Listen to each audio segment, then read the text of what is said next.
தலை தீபாவளி வாழ்க்கையில ஒரு வாட்டி தானே வருது, ஏன் இப்படி எல்லாம் பேசிட்டு இருக்கிற? நான் வேணா மாப்பிள்ளைய கேட்டு பார்க்கணுமா? அவர் ஒத்துக்குவாரு.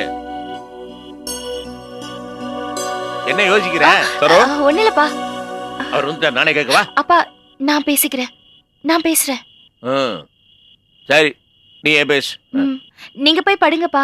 ஆகட்டும் ஆகட்டும், கொஞ்சம் காலாறு நடந்துட்டு வரேன். வாங்க வாங்க.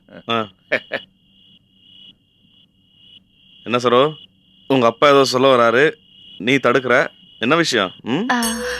ஒண்ணு இல்ல, தலை தீபாவளிய எங்க வீட்டுல தான் கொண்டாடணும்னு அப்பா கூப்பிடுறாரு. ஆமா, அது எதுக்கு தடுக்கிற? கூப்பிட்டா கிளம்பி போக வேண்டியதானே? நிஜமாவா? ஆமா, ஏன் மாமா கிட்ட நீ ஏதோ வரமாட்டேன்னு சொல்லிட்டியா? நாங்க அவசியமா வரணுமான்னு கேட்டேன், அவர் கண்டிப்பா வரணும்னு சொன்னாரு. ஏன் அப்படி கேட்ட? நீங்க ஒத்துப்பீங்களோ இல்லையோன்னு எனக்கு சந்தேகம். ஏன் மறந்துட்டீங்களா? நீங்க தானே சொன்னீங்க நீங்களும் நானும் சேர்ந்து அந்த வீட்டுக்கு எப்பவுமே போவே கூடாதுன்னு. கிட்டத்தட்ட சபதம் பேசின மாதிரி தானே பேசுனீங்க. அட லூசு, நீ அதை இன்னும் சீரியஸாவே நினைச்சிட்டு இருக்கியா? நான் ஏதோ கோவத்துல சொல்லிட்டேன், ஆனா நான் அதை மறந்துட்டேன். நிஜமாவா சொல்றீங்க? ஆமா, எனக்கு ரொம்ப சந்தோஷமா இருக்குங்க. அந்த விஷயத்த மறந்துட்டேன், ஆனா போஸோட இருக்கிற பிரச்சனைய நான் மறக்கவே இல்லை. நல்லா கேட்டுக்கோ, உங்க ஊருக்கு போறோம், தீபாவளி கொண்டாடுறோம், எல்லாம் சரி. ஆனா போஸ் கிட்டயோ தனத்துக்கிட்டயோ நீ எந்த பேச்சும் வச்சக்கூடாது. என்னங்க இப்படி சொல்றீங்க? ஆமா சரோ, அந்த போஸ் பையன் பேசினதெல்லாம் நான் மறக்கவும் இல்லை, மன்னிக்கவும் இல்லை. மறந்துடாத, பேசக்கூடாது அவங்களோட.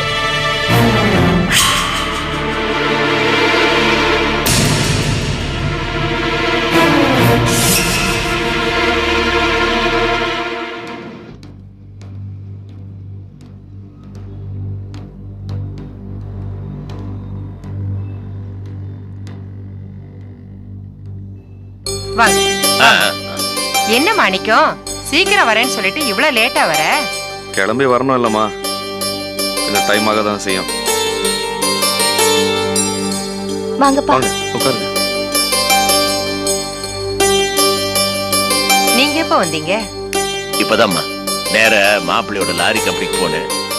ஊர்லயே எல்லாம் கேள்விப்பட்டேன், அங்க இருந்தே சுந்தரத்துக்கு போன் போட்டேன். போறாத காலம்மா, இல்லைன்னா மாப்பிள்ளை போலீஸ் ஸ்டேஷன் வரைக்கும் போக வேண்டியிருக்குமா? நடக்கிறதானே நடக்கும், நம்ம கையில என்ன இருக்கு? ஏன் மாணிக்கம், நிர்மலா விஷயமா ஒரு முடிவு எடுத்திருந்தமே, அவங்கள போய் பார்த்துட்டு வந்துடுறதானப்பா? பார்க்கலாமா, அதுக்கு முன்னாடி ஒரு சின்ன வேலை. நிர்மலா, என்னண்ணா?